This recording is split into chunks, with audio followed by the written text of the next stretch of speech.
Donald Trump a récemment ciblé plusieurs journalistes et émissions de télévision accusant certains médias de produire des contenus trop négatifs à son égard. Il a affirmé que près de 97% de la couverture médiatique le concernant est négative et laissé entendre qu'il pourrait suspendre les licences des chaînes qui ne sont pas justes ou objectives. Trump a aussi défendu Brendan Carr, le président de la FCC américaine, qui critique les humoristes et les émissions qui, selon lui, dépassent les bornes.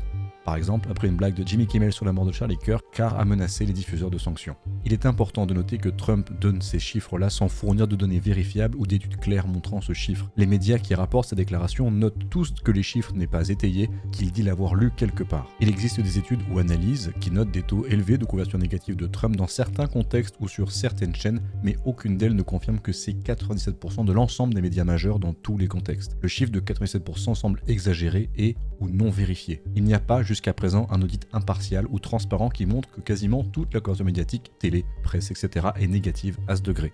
Donc Trump peut avoir l'impression d'être largement critiqué, il existe des preuves que sa couverture médiatique est souvent forte, voire très critique, mais pas dans la proportion exacte qu'il annonce. N'oubliez pas de liker et de vous abonner pour plus d'actu.